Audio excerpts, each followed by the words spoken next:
validation, now I validate myself. Building inner strength, putting doubt up on the shelf. No more unnecessary drama, no more wasted time. Climbing higher constantly, making my own climb. Standing on higher ground, where excellence is found. My potential knows no bounds. Raising the bar, breaking ground. My network is my net worth. Choose your company wise. Surround yourself with eagles, not with sheep in disguise. Every interaction is a reflection of my brand. Quality over quantity, that's my personal command. Standing on higher ground, where excellence is found. My potential knows no bounds. Raising the bar, breaking ground. Whoa. I'm not just living, I'm manifesting my vision. Cutting through limitations with surgical precision. My expectations are my compass, my respect is my shield. To mediocrity and chaos, I will never yield.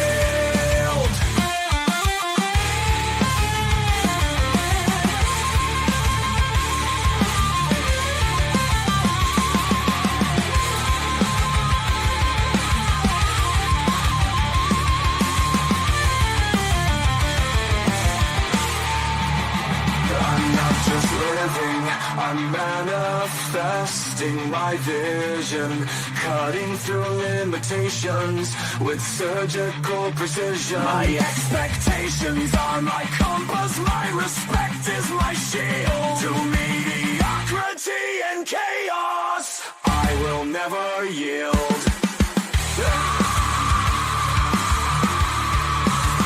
Standing on higher ground, where excellence is found. My potential knows no bounds.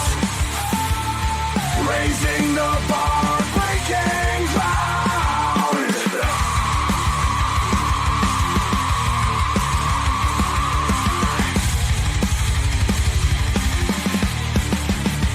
I'm not just living, I'm manifesting my vision.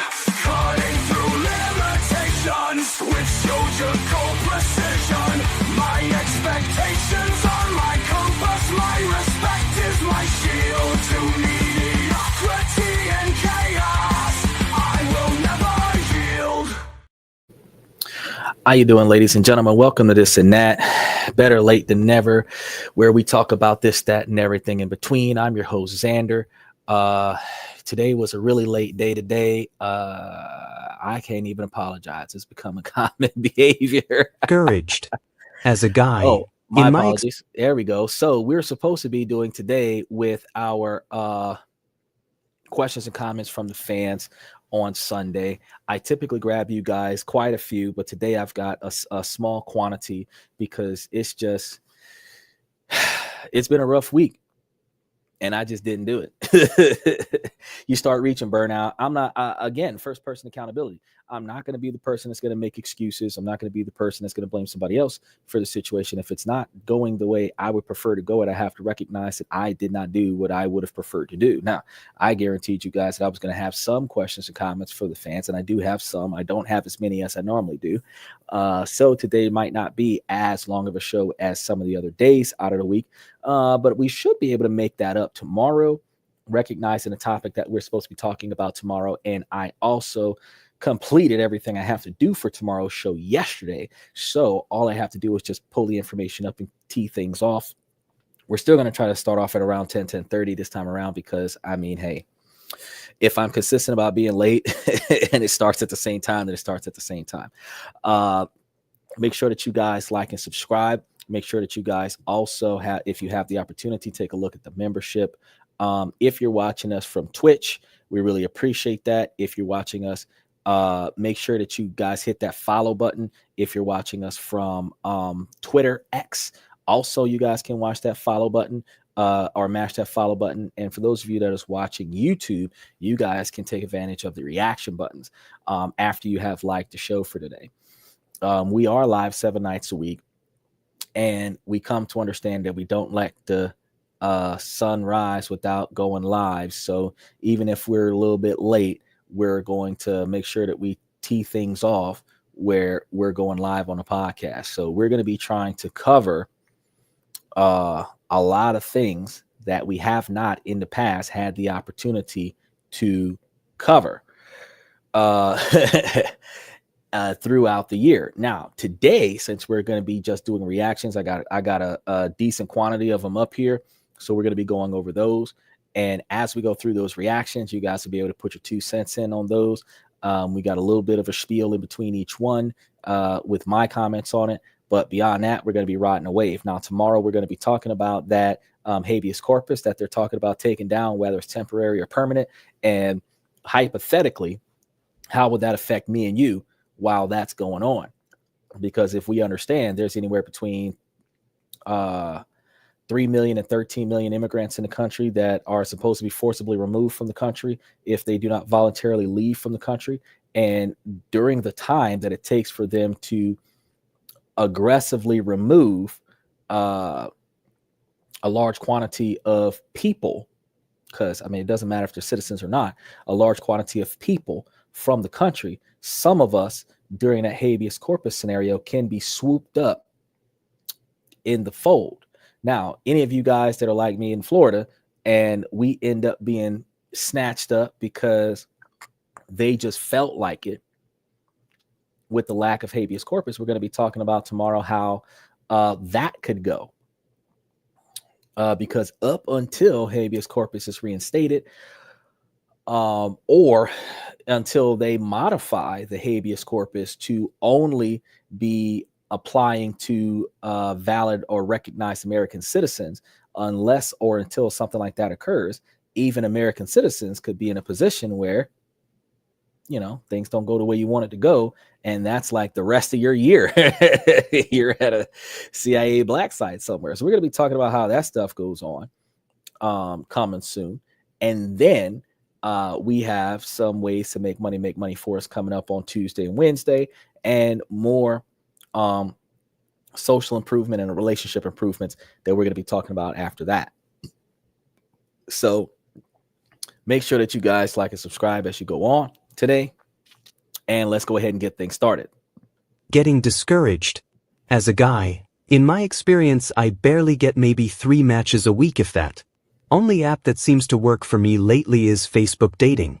It just feels like a second job, constantly sending out intro messages while barely getting decent responses, while girls get overwhelmed with 3x of the amount of matches is getting old lol. How do you guys not delete apps after feeling like you're not even seen? Well, that actually is I wasn't even expecting that question. I didn't buffer any of these questions, y'all. When they hit. I was just like, oh, let me see if I can grab like 4 or 5 of them a day. Because if I get like 10 or 15, I could probably do a 2-hour show. But 4 or 5 of them, I can get between 45 minutes and an hour. So can't really knock those statistics. And the reason why I can't knock those statistics is because around the world, every country has a culture. Well, not every country. Most countries around the world has a culture where the men pursue the women.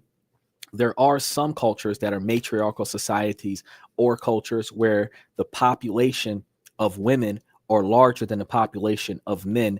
And in those situations, the women might be proactive with courting men. Now, in those cultures, the women are going to experience the rejection rate that men experience.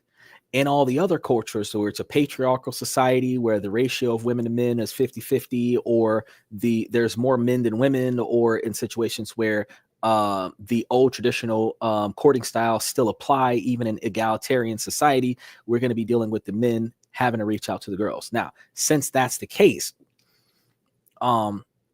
men actually look for the lust, and that's going to be the thing. So a girl can put up a hot photo, and all the guys will swarm to that photo like flies to a fly swatter or a zapper or whatever.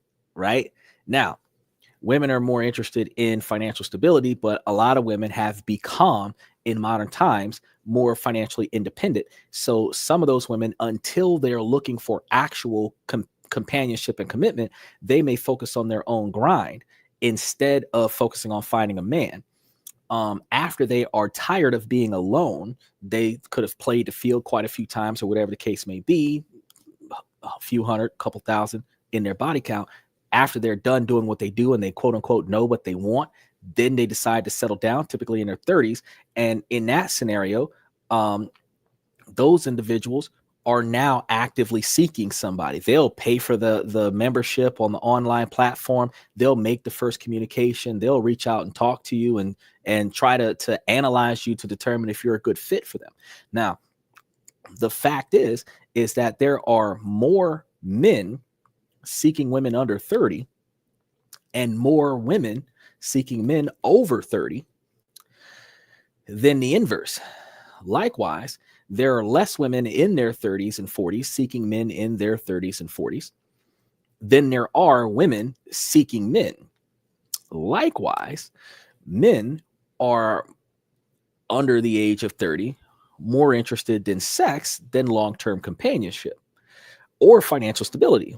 And then once they start reaching closer to 30, where the sex drive starts to die down and they start realizing that they're almost middle-aged, if not really considered middle-aged, and they ain't got their shit together, now they're starting to try to get their shit together. So once they reach this point, then they start focusing on their financial grind. Now, the algorithm is still the same.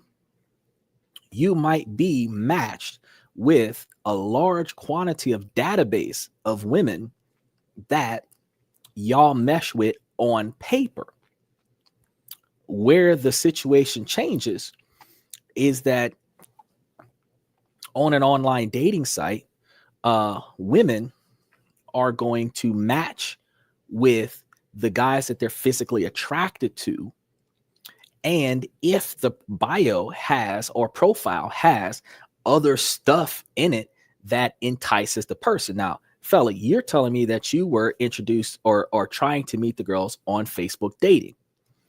Facebook dating allows individuals to check out your Facebook page. So all of the videos and photos and comments that you've made on Facebook that's on your wall and all your platform and in your profile determines what kind of person you are, which is a little bit different from other dating platforms. Other dating platforms that only have like 5 or 10 photos of you, maybe 1 or 2 videos of you of verified authenticity, the little verified logo on you for those platforms that shows that this is a real account, right? Then you have just a small description of who you are and what you're looking for. And then the questionnaire that most dating platforms asks, height preference, size preference, hairstyle preference, single, dating, divorced, whatever. Like, and when your preferences is put into this algorithm with somebody else's preferences, if their identification of themselves matches your preferences, and they'll match with you. And in some situations, the algorithm don't even really care if you have just one characteristic that you're looking for that's in that other profile. They'll give you that profile even if all the other things don't match up. Now, females are going to get hit with more than males because the pursuit is on the man. A woman can log into a profile or log into an account, create a profile, and just wait.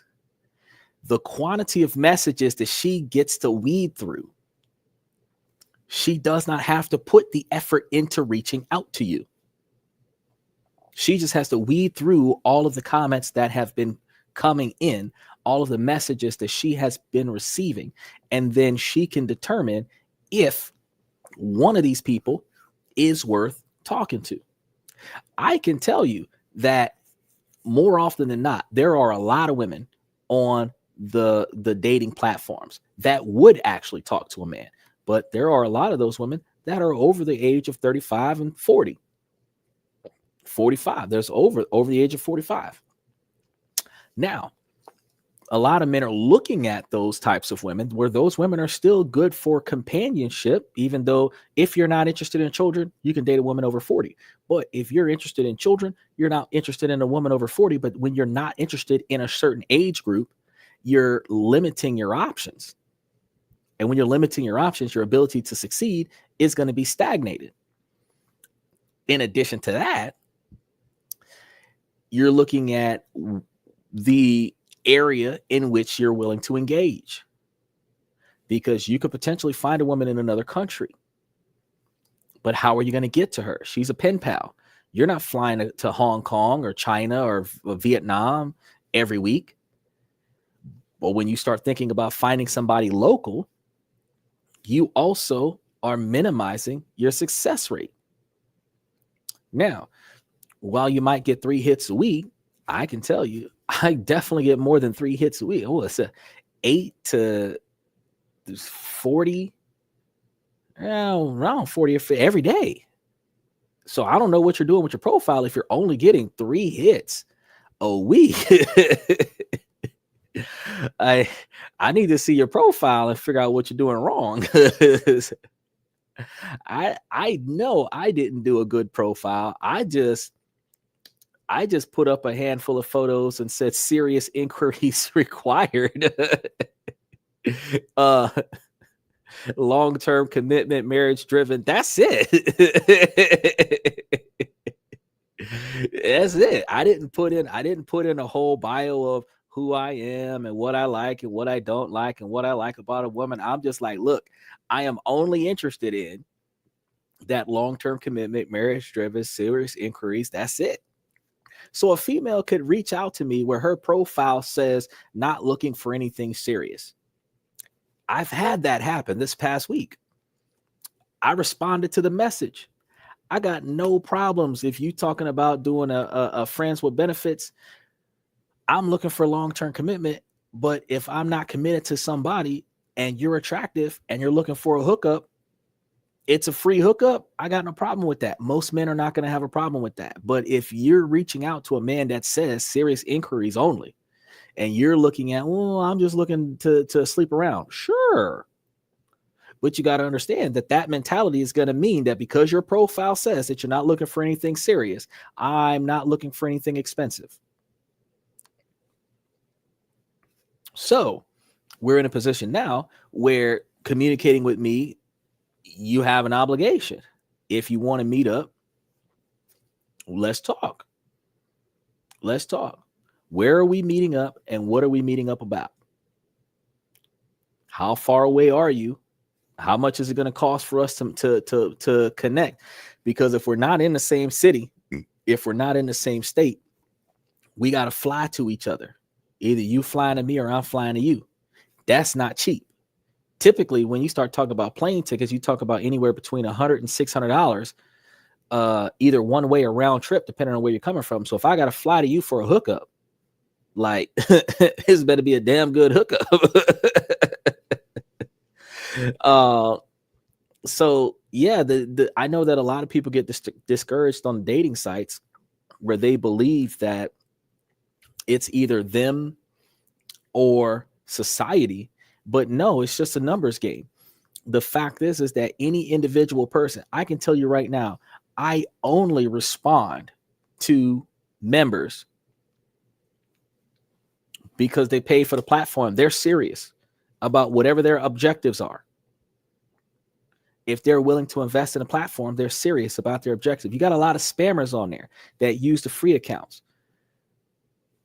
And then after they talk to you for a while, they try to talk you into spending money on something. They try to talk you into investing into something. They try to talk you into donating for their family emergency or something. But the people who are serious about their shit, they're not trying to convince you to send them any money or wire transfer them anything. They're trying to find out if you're a real person, and then they're trying to find out if they can communicate with you video call or something like that, and then work towards establishing a positive rapport and connecting with you. That's what they're looking for. If in the event that you guys can turn that into something serious, they're going to try to turn that into something serious. Now, if they try to turn that into something serious, you got to see how do you do a long distance relationship with somebody you've never met. Now, granted, a man might be successful with that type of reach out from a female maybe once every 6 months. But that doesn't change the fact that it's still going to happen. Patience is going to be required. Guys are not patient because guys are used to pursuing. And since guys are not patient, a guy is going to, the lonelier he gets, the more he's going to reach out and the lower standards he's going to have. The more confident he gets, the less he's going to reach out because he's going to be standing on standards that are not compromised. And also, likewise, when he's financially challenged, he's not reaching out either, because when he's financially challenged, he's not trying to expel the cost to handle the dating platform. So that's also another issue that not a lot of people pay attention to. So when a guy doesn't have the finances, he might find out that he's getting more hits when he ain't got enough money to court girls than what he does when he's got the money to court girls. And that's one of the reasons why I tell you guys about investing into your success, investing into your future, because if you're putting that money around using the dividend rotation strategy that we talked about last week, you would have been able to move money around until you could start taking profits and putting those profits towards dating or retirement, or buying a new house, or buying a functional car, or whatever it is that you don't have in your life. Go get that with the interest from moving money around, where you wouldn't be struggling, as long as what you're trying to buy is inside of the profits from your investment. Now, the thing that I do know, though, is that since women have probably 500% or 1,000% more hits than a guy, women are desensitized by the large quantity of men that are making false promises to the women, which is why I believe that guys should not be making false promises to the women on the dating platforms. Not because some of these women don't deserve at least one guy doing that. It's because if everybody does it, it's no longer valued or appreciated. If you are a good guy, and you know that you would do the best that you could to give the woman the world, the moon, the stars, the universe, or anything close to that to the best of your ability, you know that. You need to find out if she's interested in finding that out from you. If you're promising a girl the world before you figure out if her last name is even on her profile, you're committing to the unknown. It's the same as it's like, if you would have bought that Tesla Cybertruck from the debut before they broke the glass and then waited 5 years for them to release the Cybertruck, and you see the crap that they put out with the first release, you would have been disappointed. You're not supposed to make vague or false promises to a person that you don't even know yet. If less men put out less, and really and truly, it is not genuine offers. It is shallow offers that are based on filtered desire for sexual contact. That's the only way I could put it. The more sexually attracted a guy is to a woman, the more the man has an urge to comment on that. His urge to comment on that, coupled with the attire that she's wearing in the video or the photo, is going to be determined by whether or not he filters out how attractive she is, where he's basically thinking about smashing that, versus his ability to say something. Now, the problem is that since the comment is backed by negative intent, it's not a genuine compliment. It's negative intent that is filtered to not be flagged off the platform. But then if he's only following profiles that have overly sexualized women in the profiles, where they've got to be in bathing suits, at least one out of the plethora of photos that are up there, showing off all of their assets, where the guy's going to comment on that photo not the one when she was dressed like a old 1970s librarian. You ain't commenting on that photo. You're commenting on the one where she had her cheeks out. You're commenting on the one where like the bottom of her tits are out. Even if the nipples are covered, if the bottom of her tits are hanging below the shirt, where the shirt does not go below this area here, but most of her chest does go below that area there, you're complimenting on that photo. But see, the one that's modest, you're not complimenting on that photo. So the negative attention allows people to, and it's people, men and women do it. Validation, self-validation. It's a false sense of security. It's a false sense of validation, but they will put up a photo on social media and a few hundred to a few 100,000 likes, and they feel like they achieved something because a few dozen people like their content. Now, women are going to get more hits than a man, because if I put up a photo of me in a suit, probably 20 people might be like, good job, bro. Female, put on a high school uniform, the skirt one, French maid outfit, the skirt one, or the lingerie one, or just the bunny ears and the rabbit tail with the leotard and the fishnet stockings. Oh yeah, 150,000 likes. Now, what that means is, bro, is that when you reach out to a female, overall, you are one of a few hundred people that have sent her a generic comment today. And I went through that whole rant just to let you know that because so many people reach out to this person, it is a luck of the draw, because now you're not a gigantic photo. You're not this 9x16 photo like you guys are looking at me on the channel right now.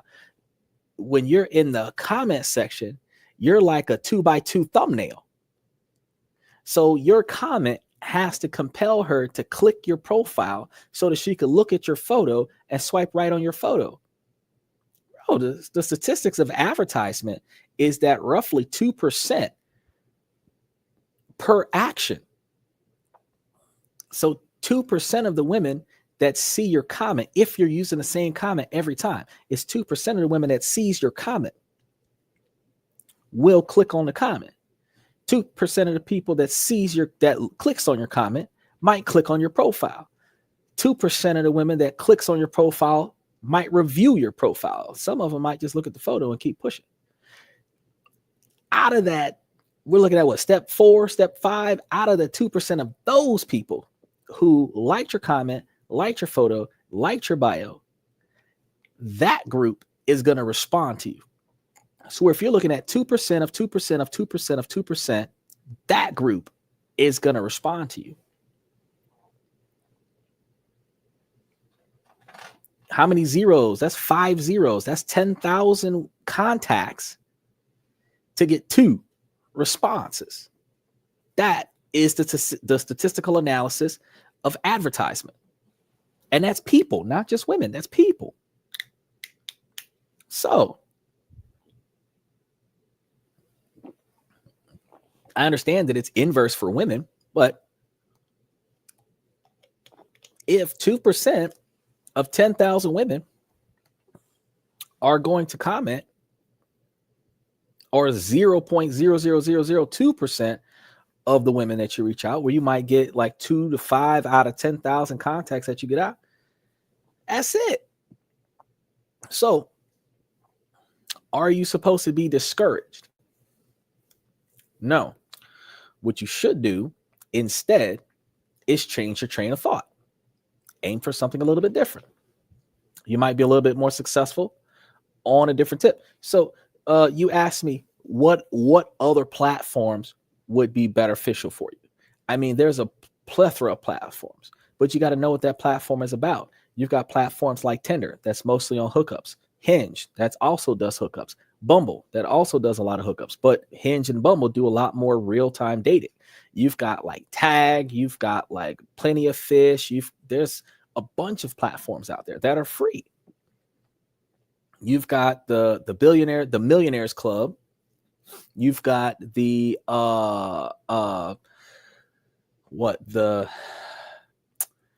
Christian mingles, Christian Filipinos, the Filipino platform, the Asian platform, the Indian platform, the African American platform, the country American platform. There's even a white only platform that's got everybody that's not white on there. There's so many platforms up there. They have religious platforms. So if you really want to maximize your success, you would use more than one platform.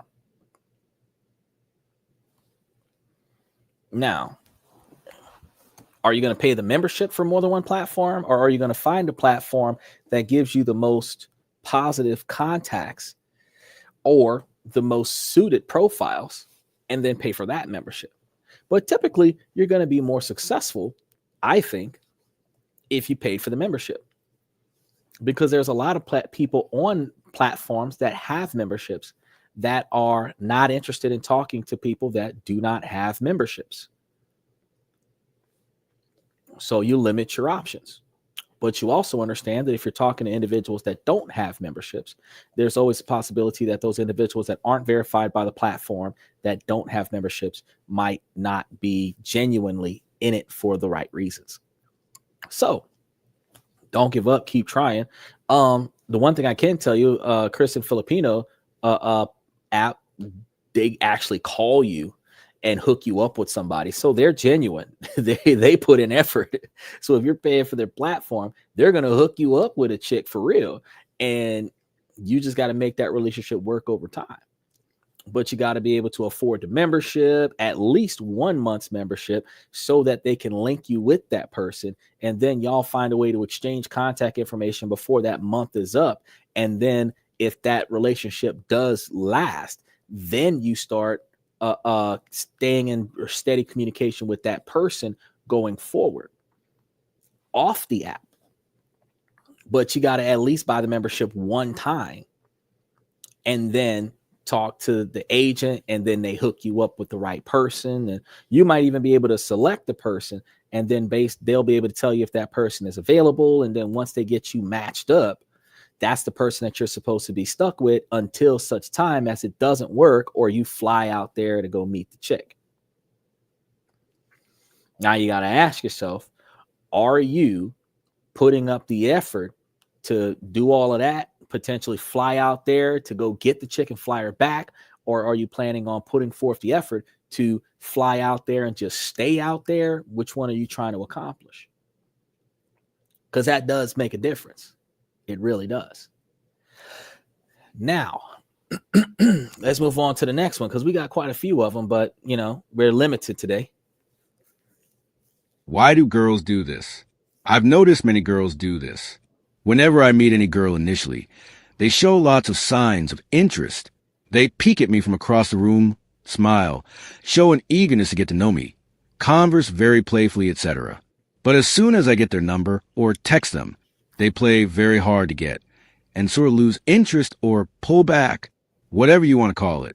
I find this very confusing and mildly disconcerting. Okay, I can tell you, bro, that's normal. People like to know that they still got it. Men do this too. Since girls are supposed to be from the position of receiving the initiation, a girl will put forth the effort to blatantly show you the signs that she's interested, so that you can come over and communicate with her. She'll do the hair twirl and the eye contact and whatever she's got to do to compel you to ask her for her number. Then she'll give you her number, and then she will forget who the hell you are. Some women do this, not all women. Some women do this because they want to make sure that they're still desirable by the dating market. Men do this as well. Men will put forth the effort to flirt with the girl and get a girl's number, and the girl should be only providing her contact information to a man that she is interested in, but to the ability to feel desired. People, both men and women alike, put themselves out there just enough to be selected. Once you've exchanged numbers, it's like, I still got it. And then you just move on with your day, but you never pursue the exchangement of contacts where that particular exchange of contacts could have turned into a positive relationship. Now, a lot of people, especially women, might feel like they're not finding the right person. And one of the reasons why you're not finding the right person is because if you are allowing those contacts where you expelled effort out of your day to exchange contact information with somebody else, and you don't follow up with that, that is the same as a business person exchanging contacts with a potential business deal and not following up on that business deal to determine if they could get compensated for that business deal. You've got to understand that there is a difference between actively pursuing and passively enjoying the situation. When they're passively enjoying the situation, yeah, you can approach them. But when they're actively pursuing, you don't have to approach them. They'll make sure that you know. So yeah, buddy, it gets on my nerves to be experiencing stuff like that. But guys do it too. Because we understand how we feel about this, we have to also understand that to prevent from being the same thing that we despise, that if in the event that we catch ourselves engaging with a person and exchanging contact information with that person, we need to put forth the effort to pursue that person to the magnitude where we can at least let them know after a certain number of communications that we are not interested. That's when we can confirm that it is what it is. It ain't for me though. Let's go ahead and tiptoe on to the next one. Why do guys stare but never approach? This has been on my mind for a while, so I'm just going to throw it out there. Whenever I go out, I notice guys staring at me, like full-on eye contact, multiple times, but they never approach. Ever.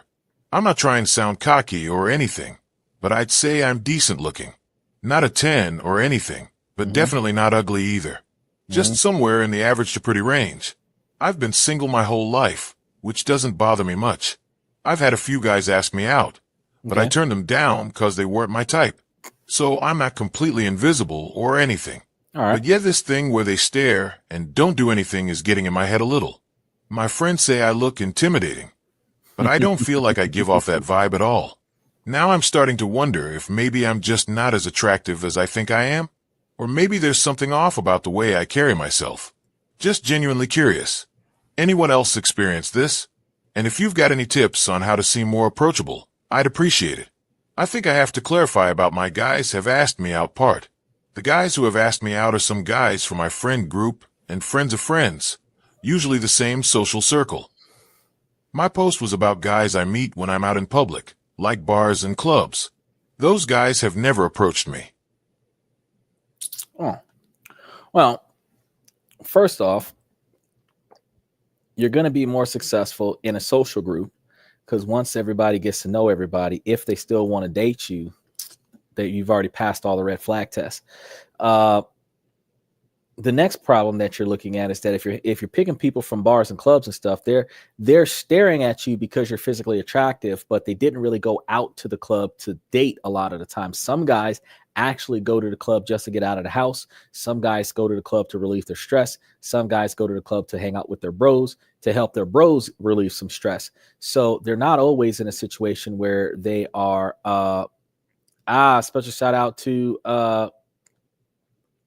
Max the Poser, and special shout out to Max's dad, Joe. We've got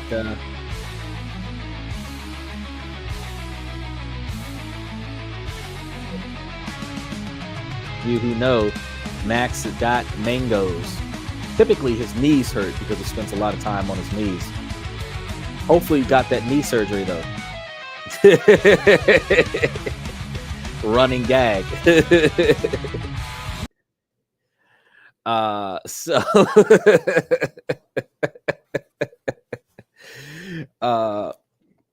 But yeah, so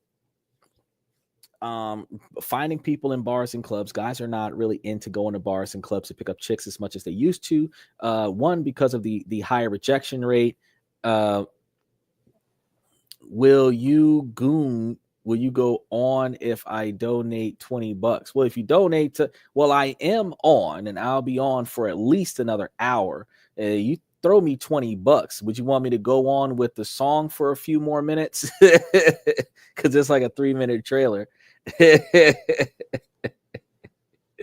Do you feel like gooning? I don't know what gooning is. I don't know what gooning is. And edging, I don't know what that. I've seen that in a mathematical equation. So, the edges are the ends of the shape when you're dealing with base times height base times height plus the perimeter, which are the edges, and the edges is the number of sides on the shape. I'm familiar with that one. So that's a good one. But you should throw me. It's been a while since you threw something towards a podcast. You should throw something towards a podcast, especially since you troll us every day. It's been a while since you trolled us, as a matter of fact. Know what? Now that I'm thinking about it, you send me 75 and I'll make you a highlight reel. So when you pop in, you'll have like a Max the Poser up there and some comedial skits up there. And yeah, you should definitely buy property in Egypt, because we already covered Egypt. They got like some high rises and stuff, like $500,000, $250,000. So if you got capital from your dad's allowance that he gives you, you could put that on buying you some properties from Egypt. Spelt Egypt wrong though. So back to us talking about today if y'all see it, y'all on Twitter and Twitch, if you comment in the comment section and the comments are appropriate, I do respond to your comments, so feel free to throw in appropriate Max comments in the comment section. You should throw me 20 specifically for that edging comment there. Just saying, you're pushing the envelope. So what we were talking about was not getting approached. I mean, if you want to be more approachable, one, you should not have an angry face. So if you're sitting there with a G unit looking on, like going on right 50 Cent like thing, you should probably stop that. You should probably not bring your angry face to the club. You should not bring your guard up kind of situation. You should put yourself in a more approachable style where you feel comfortable in your situation. Or perceive to be comfortable in your situation. You got to get 1 or 2 drinks in so that you can calm down a little bit. I know that a lot of people are wallflowers. They put their back against the wall and they people watch, and they might feel more comfortable with people watching. But when somebody approaches you, no matter who they are, whether or not they're your a type, when they approach you, you just got to give them the benefit of the doubt and hold a serious conversation with them. Maybe crack a few jokes with them. Don't reject them. And see where it goes. If that does occur, then you'll find yourself getting more success in your situation. You want to eat mangoes? Yeah, you should eat mangoes. You should eat mangoes, pears, American pie, apple pie, peach cobbler. Yeah. Sweet potato pie. Yeah, go ahead and knock that out.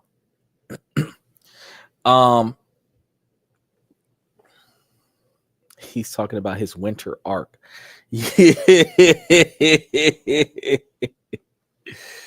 are not supposed, it is not winter, it is spring. You are not supposed to have an arc in your back in spring.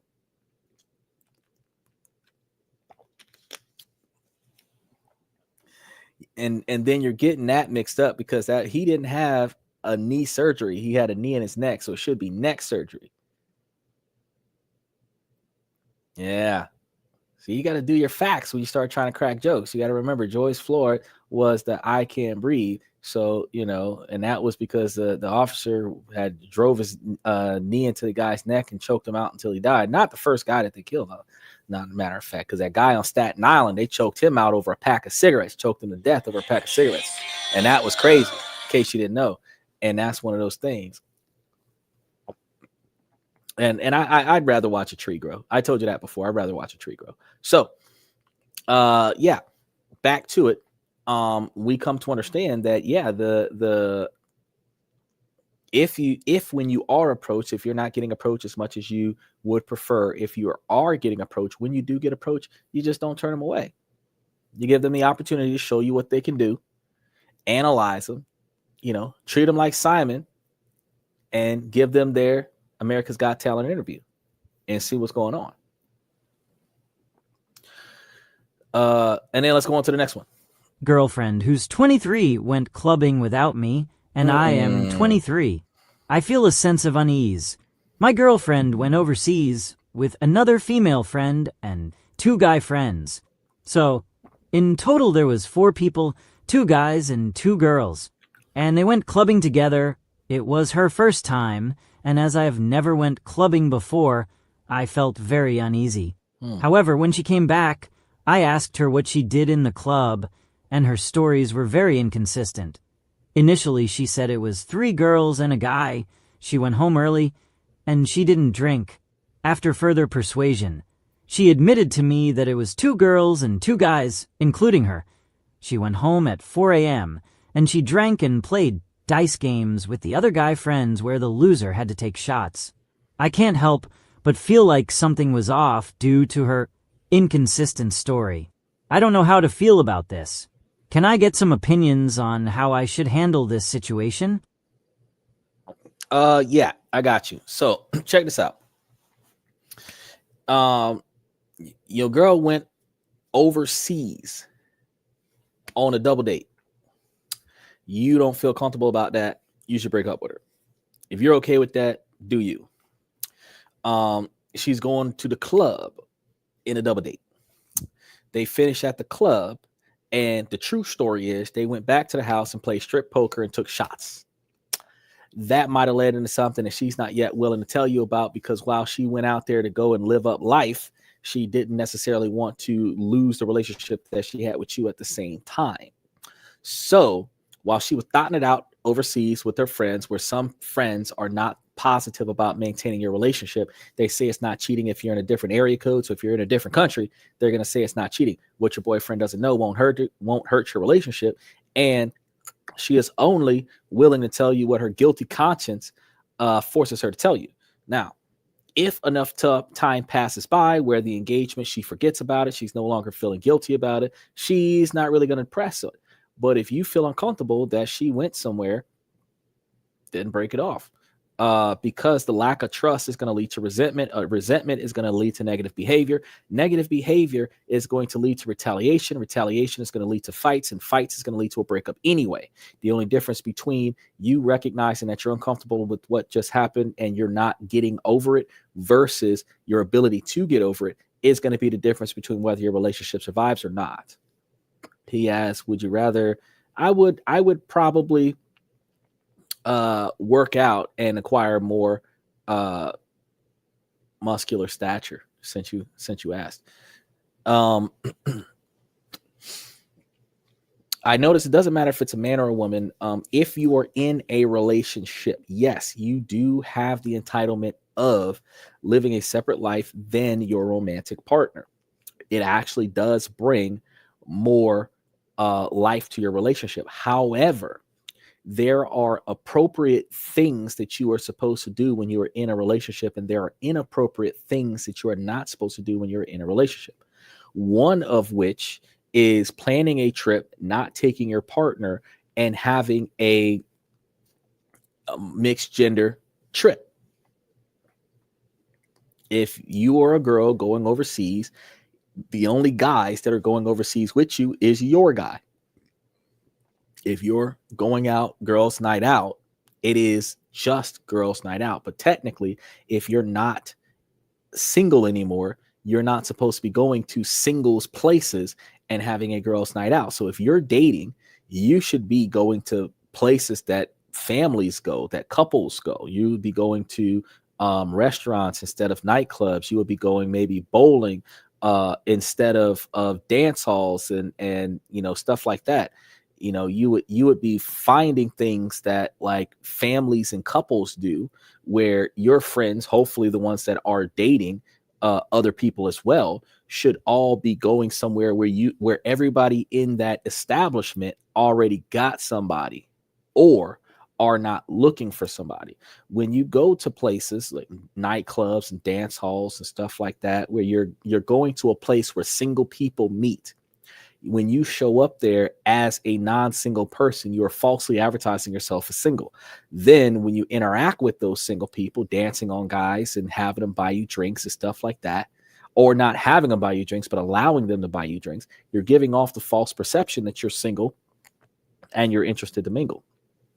Now, dressing overly sexualized to attract the attention of the men in the room so that the compliments will allow you to build your self-esteem actually puts off a false impression that you are pursuing a individual in the establishment, because when women put on sexually attractive attire to quote unquote look cute, it is supposed to be to attract a man. So when a man gravitates over there and then you reject him because you're in a relationship, because you believe that you should be able to be baiting without actually baiting, it doesn't work. Do you lay a worm next to a hook, or do you stick the worm on the hook? Like, be real. And if there's a worm on the hook, do you hang it over the water, or do you throw the hook in the water? Like, let's be honest. So when we're looking at the fact that she's going out and she's hanging out with her friend and another guy, because she's probably a wingman to her friend, where her friend's going out with this guy and she didn't want to go alone. So your girl is going with her friend and being the extra girl for the other guy. And then they all went back to the house after the club and started playing strip poker and taking shots. Now, I have a level of concern with that, because when women drink, one of two things happen. Either they drink until they pass out and they can't remember what happened, or they drink until they lower their inhibitions and then they end up doing things that they regret. I have not found a scenario where a female will go out and hang out with the girls and not do something that they have no business doing when they're hanging out with the girls. They're in a committed relationship, unless that woman stays sober the entire night because she's a designated driver. 7-8 shots down the line, and you've got women screaming like banshees and dancing on the table and skirts above their heads and dancing on the nearest person that walks up behind them. And that is not the behavior to behave when you're in a relationship, but that's what we experience in modern 2025 society. So we have to understand that if you set your non-negotiable expectations for behavior early on in your relationship, you understand that you're not restricting your girlfriend from living a certain lifestyle, but you are making sure that your girlfriend understands that there are certain behaviors that she should not do to represent that she is in a committed relationship and maintain levels of modesty, and that you have the capabilities and the willpower to dissolve this relationship if in the event she is not representing herself the way that she should be representing herself as a woman that is currently taken. Now, you are not restricting her on how she dresses. She can dress whatever she wants to dress if she's not in a relationship with you. But there are certain things that you would prefer that she not do, not only for the interest of her safety, but for the interest of modesty and self-preservation of the relationship that you're in. Now, if she's not willing to perform those mediocre tasks, very insignificant tasks that cost her nothing, it is up to you to stay with her. But if she's not willing to respect those wishes, it would be in your best interest for your personal comfort to walk away from that scenario. Now, for the ladies, I know ladies are going to say, oh, well, that's misogynistic. Well, no, it's not. If you would prefer your man to dress a certain way because it makes you feel more comfortable, especially if he's going to be around a bunch of women, then that is the exact same thing that a man is asking from you. If you're expecting your man to behave a certain way, especially if he's going to be around a bunch of women, that is the exact same thing that a man is asking from you. So it is not a misogynistic or in any way, shape, or form possessive perspective if you're going to have your expectations for your boyfriend and your husband on how he should behave in society, especially when he's interacting with women, the same way he should be able to give you the expectations of how you are going to behave when you're a society, especially when you're interacting with men. That is a mutual understanding between both parties in a relationship where you are not devaluing yourself or allowing your partner to devalue themselves, which then negatively impacts your relationship. Oh, I got to do one for you, Carl. Special shout out to Carl.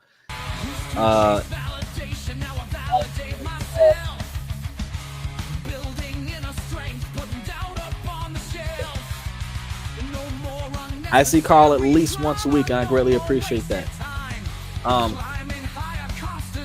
We've been doing a lot of things. We covered a massive stock option the last time. I think right after you left, we were talking about dividend rotation. I gave everybody, I think, 3 to 5 more quarterlies. I added them into, or I'm going to be adding them into the rotation, and I'm going to be showing everybody the results of moving $500 around in stocks to see exactly how much. Now, we did it on an example of $1,000, but hypothetically, you should see a 21 to 25% return in one cycle. But if you hit every set for the whole year, you should see 168% return over the course of a year. So recognizing that, I said, well, shit, let me start moving these things around. And that's what I've been doing. So we bought into one of the stocks on the 16th because we had one coming up on the 15th, one coming up on the 16th. I just talked about it on the 13th. So after we put it up there, we're now going to be getting the clearing from the sale, and then we're going to start putting some up on the next one, which is the end of the month one, which is the Orchid Island one coming up. So we're going to be talking about how that works out. Carl says, sad news, my nephew's ex-wife has been missing for 16 days. Well, my condolences for that. What is your ex-wife's, or wait, your nephew's ex-wife? Okay, hold on. I was about to start showing a lot of concern. Okay. I was about to start showing a lot of concern. I'm not going to be heartless here. Not too heartless. It is disappointing to know that somebody that matters to you has had something negative happen to them. But I can tell you that is his ex for a reason. And if this drug situation is the reason why she's been missing for 16 days, you're probably not going to find her until she wants to be found. So I'm not going to tell you to just quote unquote get over it, but you have to find peace with her decisions.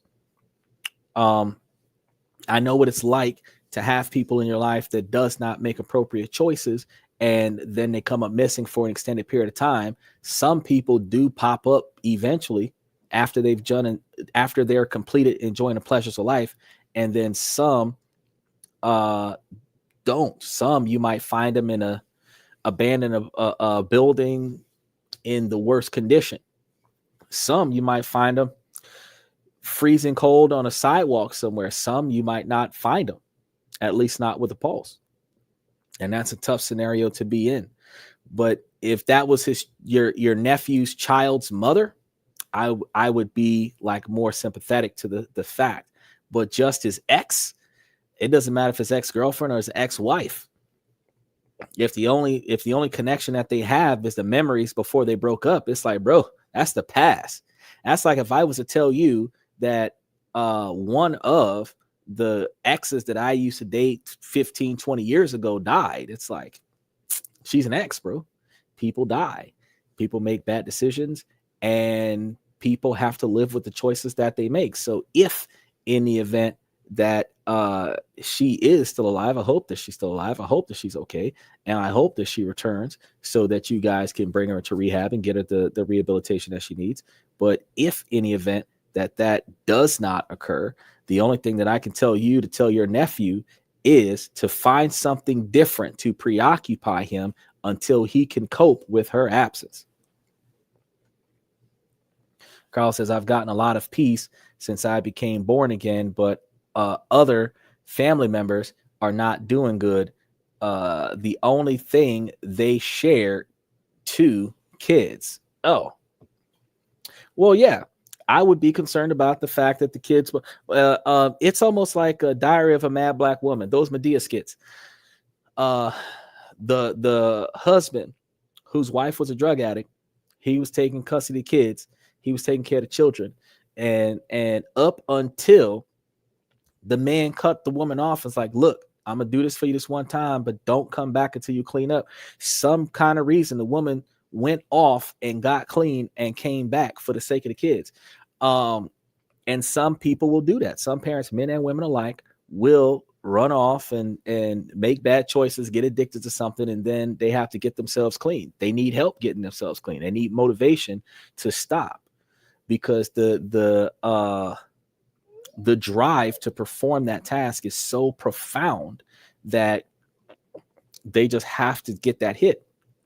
But once they come out of rehab, they're able to function again. Now, my condolences for the kids, because I mean, they have to deal with the stress of mom's condition, and you've got to let the children know that even though the adults make bad decisions, it's not the children's fault, and that does not change how the adults feel about the children just because the adults are making bad decisions. So it's not like mom is being reckless because mom doesn't care about the kids. She's being reckless because she's reckless, and how she feels about the kids is separate from her recklessness. And there's a strong possibility she's been gone for 16 days because she's in rehab.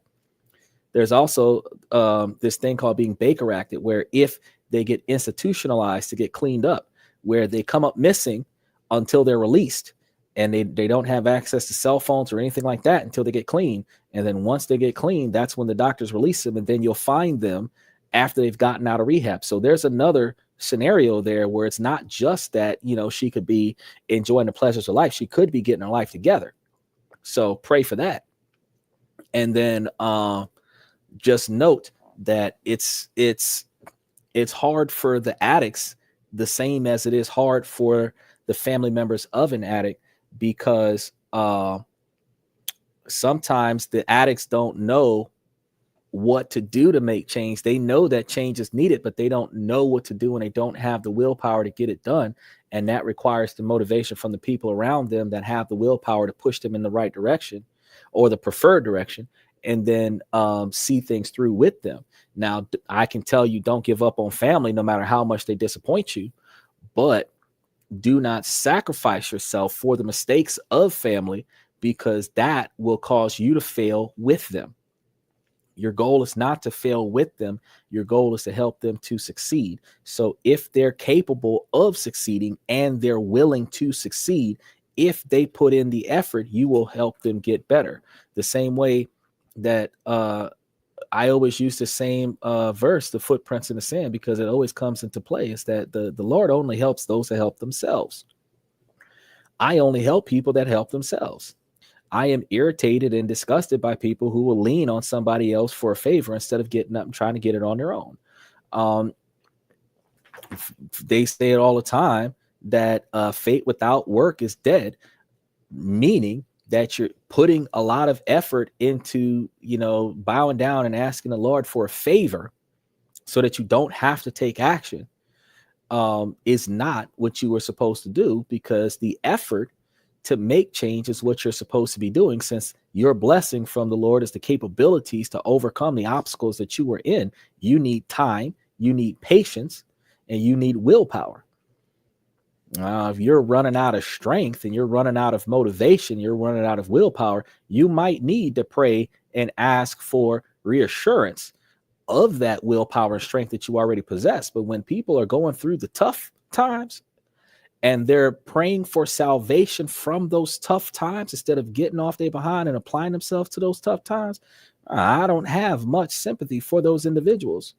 I understand people get lost and they stay lost for a long time until they first recognize that they're lost, recognize that they need to make a change, and then start trying to look for that change. And those three things have to happen before they apply change. Once they start applying change, difference starts occurring. And once they start experiencing difference, consistency starts occurring. And once they start getting that consistency, pulling themselves out of that field of desperation, that is when change starts happening. But you're not going to, until they recognize that this shouldn't be this way, and then start looking for a way out of it, till that happens, nothing's going to change. It's like Jonah in the belly of the whale. They're just going to be there living that life until something else happens. Now, the rest of us with the knowledge to know that what they're doing, they're misguided and lost. We're supposed to be the ones to preach to them that change is needed. And then it is up to them to accept that. If they accept that, then they get change.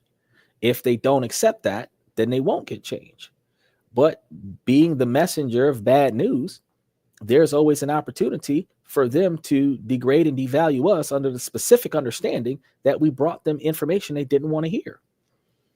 But when the Lord told the disciples to go out and find the lost and the ignorant and educate them of the path, they were only told to go out and teach those that want to learn what they don't know. They are not required to go out there and force people to change. They are not required to drag people back to a church to convince them to give something to the church. They are not told, like the missioners that come and knock on your door when you're in the middle of something important and try to force the Bible on you. That is not what they said do. That is not what they said do. But these young guys, they don't know what they're doing. So you can't really hate them for that, but they get on your nerves when they come to you, and they come in pairs. You already know that there's problems because you see 2 pairs of slacks, clean belts, and a black tie with a white button-down shirt. You already know that whatever is about to happen right now is going to be nothing but trouble because they don't know what they need to know before they come out there and start engaging you. And then they will have a scripture war with you to show that you should come to their church. The first mistake they made was leaving their congregation to come knock on your door and ask them to come to your church, because that is not what the Lord said for you to do. It was for you to go out there and teach the word, not to convince people to join the membership, to join the congregation. So if you went to people's houses to talk about the word of God and you share the word of God and you pray with them and then you kept it moving where you had church at their house, you could offer to come back and next week and do church again. If they don't have the ability to go to church, you can bring church to them. That's what the Lord said do, but that's not what these folks be doing. They just be trying to drag you in there to get you to throw tithes and offerings at the church. They're trying to increase the congregation. I don't agree with that behavior. But what I can tell you is that for those individuals that are lost, if you have the knowledge to let them know that they are lost, it is your ability to put in the effort if they want to be saved, to aid them in saving them. That does not mean that you expel all your resources to pay for their rehab center. That does not mean that you give them your last paycheck to get them cleaned up. That does not mean that you bring them home with you. If they out there in a bad spot and you feel like you want to get them a little cheap hotel for $200 or $300 for a couple nights to start it up, and if you got some time off where you can sit there with them and let them sober up before you walk off, that's it. That's it. It is up to them to put in the effort to come with you voluntarily and stay with you until they get clean. It is up to them to not run off with your money and steal your car and go back out and go get messed up again. It is up to them to get clean, to appreciate your efforts in them and utilize that effort to get better. It is up to them. But if they're not willing to take that, bro, you got to let them go. You got to find something else to occupy your time until you stop thinking about what they're doing. Once you occupy your time with something else, you're going to be less depressed, because I know it hurts when you got family, because if that's your nephew's kid's mama, that's family. And when family is doing something they ain't got no business doing, that hurts. But you gotta find a way to not let that hold you back. I'm not going to tell you get over it. I'm going to tell you not let it hold you back. Don't let it stop you from progressing, because if you progress, you will succeed. And eventually, if you succeed enough, the other person will see you succeeding, want that success, hopefully, and then start putting effort into changes. So when they do pass you by, they might have been missing for the last 16 days, but they might find you in 6 months and say, look, I turned over a new leaf. So with that being said, keep trying. I would take a little bit of time out of the week and try to go to some of the places that you think they might be and see if you can find them. Talk to some of the people that you think that they communicate with and see if you can find them. If you walk around with a photo like a private investigator and walk through the neighborhood that she was last seen in and ask people, have you seen this person? See if you can find them. Put out a missing persons report, because they ain't missing unless they've been missing for 2 days. Usually it's 24. It's usually 48 to 72 hours. After that, you can do a missing persons report. So if you put up a missing persons report, they put out an APB on the person. And then if the body turns up, they call you. If a hospital takes them in, they call you. Then you know that they've been found. So whether they get arrested, whatever, you're contacted that they found a person you've been looking for. And that's what I would do. I would put out a missing person, because if you put out a missing persons report and then you put up missing person flyers throughout the neighborhood where that person lives and hangs out when they're doing the stuff they ain't got no business doing, then that person will know that they are important because you're looking for them. When they halfway, there is posters on Crime Stoppers. Well, then you did the best. But see, the posters on Crime Stoppers is online. Until they put that poster on a billboard in your city, that's not going to help you. If you print that poster out, not the Crime Stoppers poster, because the Crime Stoppers poster might be a mugshot. If you find a nice poster, a nice photo of the person when they were presentable, and then you put that on a missing persons photo thing with your contact information on it. And you could take 20 flyers with you every day when you leave the house. And as you go through the streets, you just stick the flyer in different places and see if somebody calls you and tells you what's going on with this person. You can even say that potential reward for verified information, which encourages people who do call you to tell you the truth about where they're at. And then you can go and find them, and that helps you locate the person. You said you was going to go to the tent areas where they're doing it. Well, that's where you're going to probably find her. And that's why I told you, if you took one photo and you go to one of them neighborhoods, yeah, that's where you're probably going to find her. You said that you said going to the tent areas where they doing the drugs. You say you want to go over there. Yeah, that's where you probably find her. Because if you show enough photos over there, put up a bunch of missing person, post it up on the walls and stuff, put a phone number there, say, hey, reasonable reward for verified information as to the whereabouts of this person. If I find her from your tip, I will pay you for your information if you really want to find her. And some drug addict who knows where she's at will snitch on her location to get some drug money so that they can make they fix known. You just hoping that she's not dead? Well, me too. I agree with you. I hate to see somebody that's related to me or related to somebody that's related to me that's doing something that they don't have no business doing, and then they end up in the bad spot.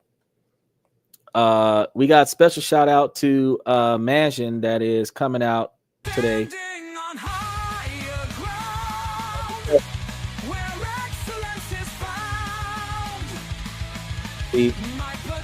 You're welcome, Carl. I'm always here for you, man. Whenever you got a question, come slide by.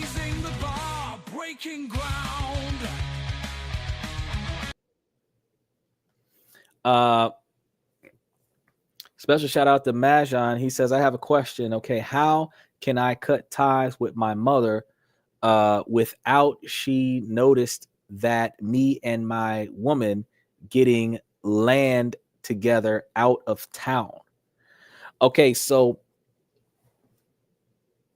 it's your mother, not her mother. One, I'm going to tell you it's not a good idea to disown family, because you never know where you're going to be at in life, and you never know who's going to be there to bring you your last glass of water. So you're supposed to show mutual respect. Even if you're not receiving that, you should be showing mutual respect to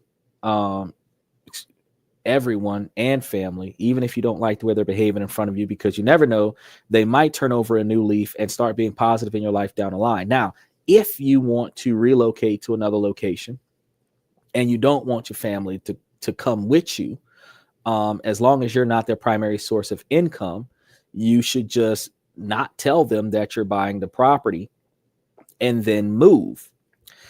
You can move in one of two ways. You can take all of the small things out of the house a little bit at a time, the things that nobody's paying attention to, and start putting stuff in the storage to make space in the house. And then once you have verified that you have the house, you can take a moving truck and come and pack up all of the stuff and disappear like, MC Hammer when the IRS garnished all of his wages, and put yourself in a position where they are by the time they get home, you left with all of your stuff, just your stuff, not their stuff. And you left the door unlocked, but closed, so that they can get in their own house and they do whatever once they come in, they find out that you're gone and not coming back. You can not answer the phone. But I personally would tell them that I'm moving and I'm not taking them with me. I would seriously just call them and tell them that I'm moving and not taking them with me. I would not, because if you've got a negative family member, it's important that you're honest with them that their behavior is negative. It is important that you intervention. It is important that you sit them down and tell them what your major malfunction is with their decision-making processes and their behavior patterns. If they want to be involved in your life, they will adjust their behavior and their decision-making so that you are satisfied with their presence. If they do not want to be involved in your life, they're not going to change. But you are moving. So if they want to come and visit you, they're going to have to change the way they behave when they are in your presence, or they will not be welcome at your new address. That would be the appropriate way to tell them. Matter of fact, you can hit them with a I'm moving and not tell them where to, and leave it up to them to figure out how they're going to find you, whether they're going to stalk you to your new house, follow the movers, what they're going to do. But if they're coming over to your house, they're going to have a better attitude than the one that they had that is compelling you to want to cut ties with them and go somewhere else. Because it's not worth cutting off family. It's not. It's not worth cutting off good friends. You can spend less time with them. You can talk to them less. But just outright, like burning bridges, like, it's not worth doing that, when you can let them know that we will put this situation on hiatus until I see improvement from you. That would be the more appropriate way to approach the situation, because they still have the opportunity to be involved in your life once they have met the standards that you are holding now. And these are realistic standards, because this is the way that you behave with them, and they appreciate the way you treat them, and you're asking them to reciprocate. And until they do, you will not affiliate with them. That's mutual respect. So hopefully that helps, Majin. Let's touch base with the next one, because I think I got one or two more. Please be honest with someone you aren't 100% into. Past week or so, I was noticing a guy I was talking to was getting distant. I started to second guess everything, put myself down, feel myself getting clingy/obsessed, feeling like an annoyance, a bother, feeling ugly, etc. Today, he finally told me what I was expecting, that he just isn't feeling it the way I was feeling it. He wrote me a nice message saying he wasn't interested in continuing in a romantic sense, and I wasn't bothered by it. Maybe if Lies. it was sooner, it would come as more of a shock, but I feel like I've been grieving for so long that this was an insane relief. I feel so much more relaxed. The uncertainty is gone, and I can just move on with my life. Please, if you're seeing someone and you know they have a certain idea of what's going on, but you feel like pulling away, just tell them. It will help both of you get over it faster. I promise. Okay, so I agree with that last part, but I disagree with the first part. You fell in love with the guy, but whatever y'all had going on didn't go the way he needed it to go, or in a lot of people's lives, shit happens and they can no longer sustain a relationship process. Shit happens, meaning that they got more work to do on their job. They got more responsibilities in their home life. They've got exes, they've got family, they've got landlords, they've got relocations, they got all kinds of stuff that they wasn't expecting when they first started talking to you that went south after they started talking to you, and they currently cannot support the relationship emotionally or time-wise. And as a result, while it's nothing against you, they subconsciously and personally wish that they could maintain this relationship with you, but they cannot. And as a result, they don't pursue the relationship any further. Now, usually what a lot of people do is they'll ghost you. Once they realize that they're not capable of fulfilling the role, they just don't show up for it. And a lot of us experience that on social media these days, is that we start off with a really good conversation and then it fizzles out within 2 or 3 weeks. We might have daily communication, and then daily communication turns into once every 3 days, and then once every 3 days turns into once a week, and then once a week turns into once a month.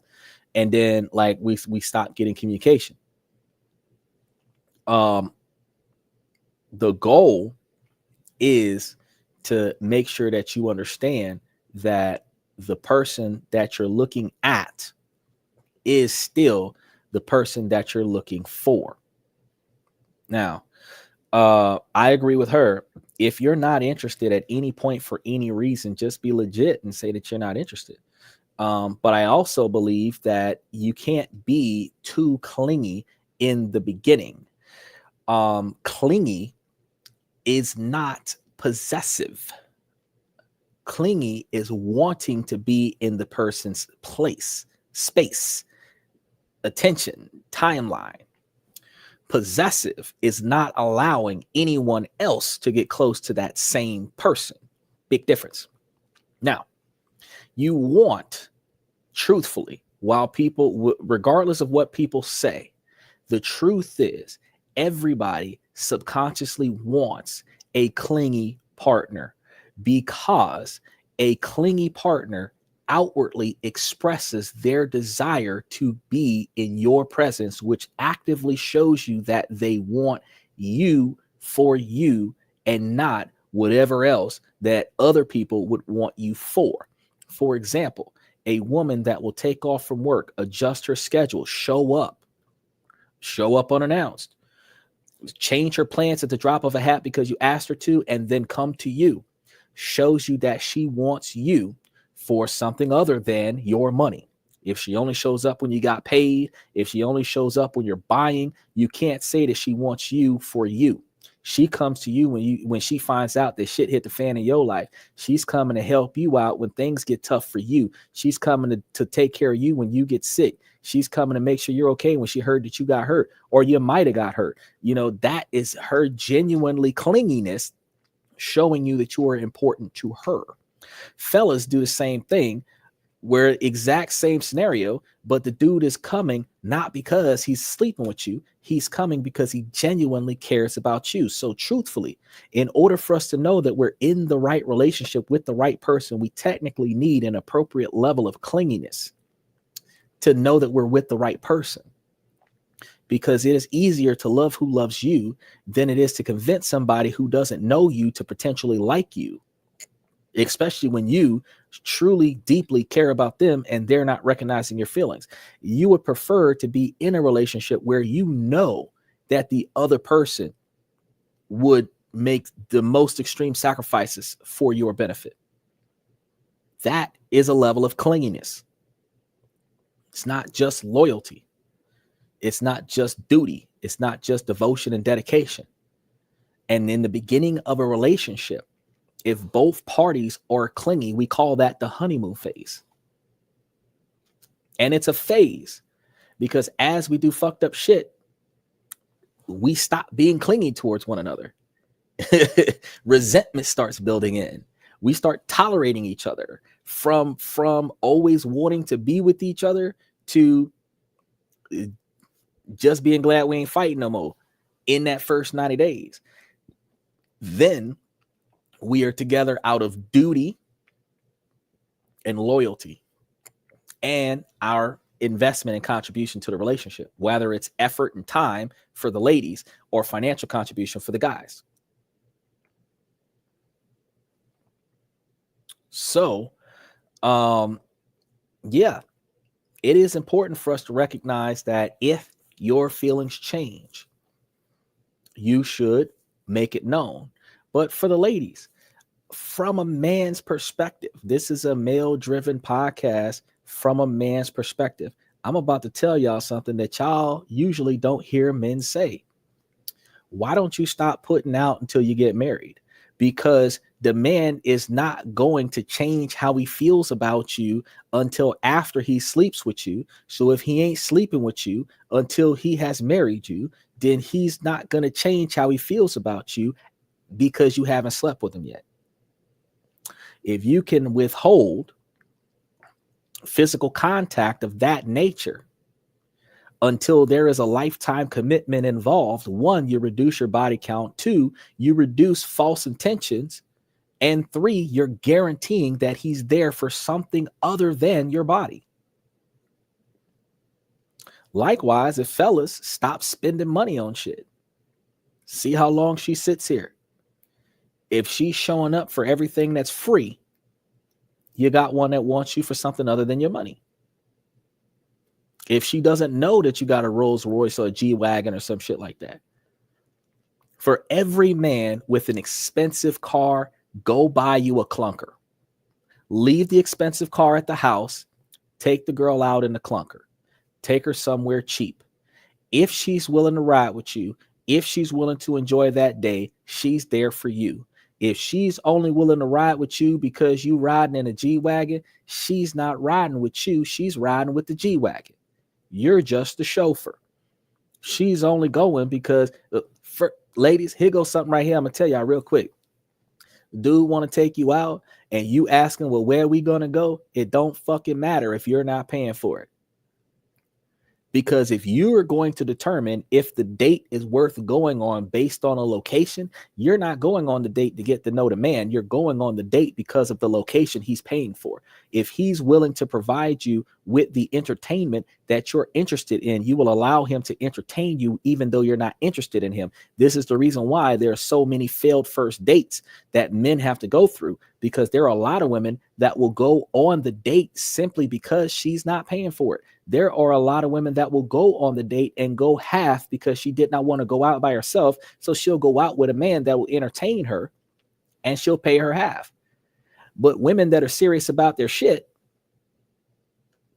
Yes, sir. I love you too, Carl. I'm gonna be stepping out of here in a minute as well. We got to wrap things up. I go through this spiel and then we out the door as well. So I'm gonna see you next week if I don't see you tomorrow night when we start talking about the habeas corpus.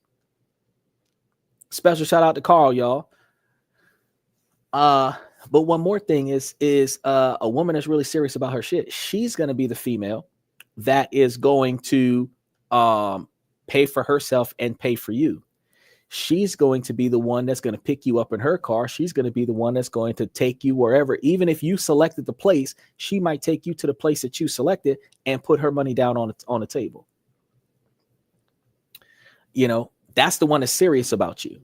But that's also the one that is interested in you and not your stuff. So if women went towards modesty, conservativeness, and men was frugal and not financially wasteful, you would know that the person that you're going out on a date with is here for who you are and what you're capable of, not how easy you are to put out or how much money you're willing to spend. So with that being said, I want to make sure that you guys like and subscribe, because that's all we have going on for today. I really appreciate those of you. Carl, special shout out to Carl, Max Opposer, Majan, Ruthford, McCullen. Haha, I remember that name from way back when. Special shout out to Usman, Bayside, Mr. Satellite. I appreciate you guys for coming to the show. Danny Steffen, Red Void. I really appreciate all you guys, Mr. Pibbs, and a special shout out to those of you that's watching on Twitch and Twitter X. I really appreciate you guys coming to the show. I look forward to when Twitter and Twitter X start being more interactive, because if you guys throw comments from Twitter and Twitter X, your comments will be seen on this channel as long as they're appropriate. So, again, ladies, as long as the situation doesn't make sense, I'm going to keep asking y'all to make it make sense. So, ladies, please make it make sense. Remember, since we're live 7 nights a week, we're going to be here tomorrow night talking about the habeas corpus and what that means for us. And remember that we got something lined up for y'all for the rest of the week. You're starting to see me line up more than just one day at a time. So please enjoy that. Thank you guys for coming to This and That, where we talk about this, that, and everything in between. And I'm going to see you guys tomorrow night.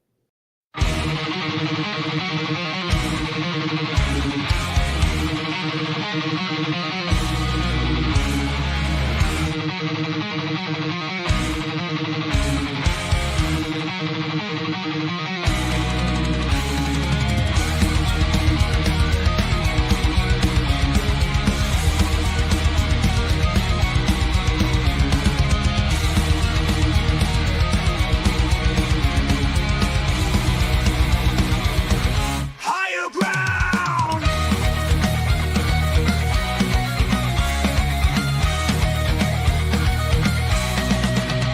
Used to chase validation, now I validate myself. Building inner strength, putting doubt upon the shelf. No more unnecessary drama, no more wasted time. Climbing higher, constantly making my own climb.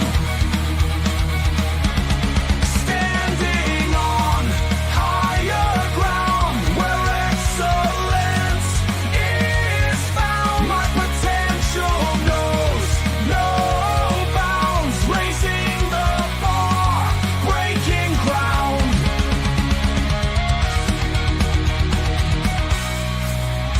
My network is my net worth. Choose your company wise. Surround yourself with eagles, not with sheep in disguise. Every interaction is a reflection of my brand. Quality over quantity, that's my personal command. I'm not landing on higher ground where excellence is found. My potential knows no bounds, raising the bar, breaking ground.